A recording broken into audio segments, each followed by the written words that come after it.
Bonjour Arnaud. On débute avec cette menace de sanctions de Bruxelles à l'égard de la France sur le dossier des Roms. Et tiens, il faut lire l'Alsace pour trouver en une cette menace. Oui, on va regarder un peu la presse régionale parce que, très curieusement, même si le sujet est très important, ça ne fait la une d'aucun quotidien national français.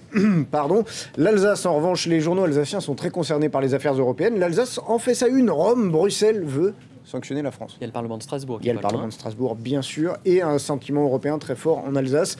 L'Alsace fait également son éditorial là-dessus en nous disant « Viviane Reding, la commissaire européenne à la justice, a eu des mots humiliants pour la France. Elle a littéralement ravalé notre pays au rang des plus minables des dictatures. » La première réaction en entendant de tels propos est la colère. Il est tentant d'envoyer la Commission de Bruxelles s'occuper de ce qui la regarde.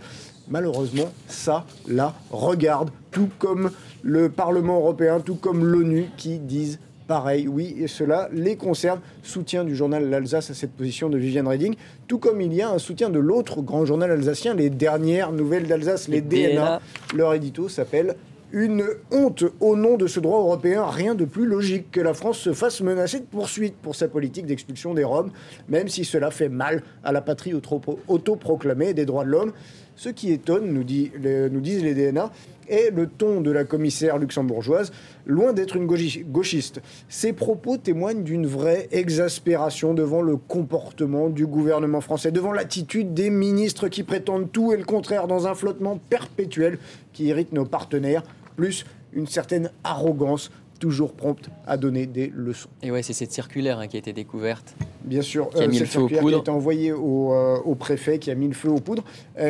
Pour trouver une défense de la politique française, il faut aller lire Le Figaro, l'éditorial du Figaro qui nous parle de la Commission et les Roms. Dans l'affaire du démantèlement des camps de Roms, Paris n'a aucune honte à avoir, quoi qu'en dise la commissaire Viviane Reding. Si les instances de l'Union s'étaient un tant soit peu occupées du sort de 10 à 12 millions de personnes que leur pays se refuse systématiquement à intégrer et qui errent à travers l'Europe, nous n'en serions pas là. Et le Figaro qui va carrément un peu plus fort. Qu'on le veuille ou non, le démantèlement de camps illégaux abritant des populations nomades venues profiter de la générosité de l'État français recueille l'assentiment d'une grande majorité de nos compatriotes.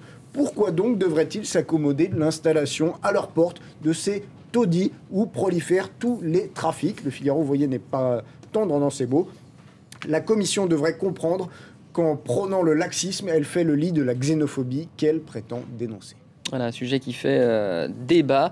On n'en a pas fini. On va revenir sur cette circulaire qu'on évoquait justement. Et apparemment, le Canard enchaîné a des précisions à nous apporter dans le dossier. Oui, vous savez qu'Éric Besson avait affirmé qu'il n'était pas au courant de cette circulaire, que ça n'était pas sa faute. Eh bien, le Canard enchaîné révèle ce matin... Alors regardez la une et sur Nicolas Sarkozy en règle générale. Écoute, sondage, mesure anti-Rome, visite à Lascaux, Sarko-Magnon dans la grotte jusqu'au cou. C'est un peu un bilan de ces derniers jours pour Nicolas Sarkozy. Non, ce que nous précise le Canard enchaîné, et c'est en haut de leur une, Rome, le cabinet de Besson avait avalisé la circulaire. Éric Besson avait un représentant à la réunion du 4 août place Beauvau où a été élaborée la circulaire ciblant expressément les Roms pour les reconduites à la frontière. Ce que dément, après cette publication, ce que dément Éric Besson, en disant « Je ne veux polémiquer avec personne, mais je persiste, ni mon cabinet, ni moi-même n'avons été mis au courant, et c'est normal, je suis ministre de l'Immigration, pas ministre de l'Intérieur. » D'où ce dessin dans le Canard, avec Éric Besson qui ouvre le parapluie pour le fusible voilier Hortefeux. Et un autre dossier explosif pour le gouvernement français, c'est la plainte du journal Le Monde pour cette affaire d'espionnage des sources. Oui, je ne m'étends pas, on en a très largement parlé hier, mais juste pour vous montrer que ça continue à faire les unes. Fuite, affaire Woerth, Rome, la droite prend l'eau, c'est la une de Libération. Et puis le Parisien, aujourd'hui en France, qui fait sa une aussi, quand l'État mène des enquêtes secrètes. Je ne m'étale pas, je vous en ai parlé hier.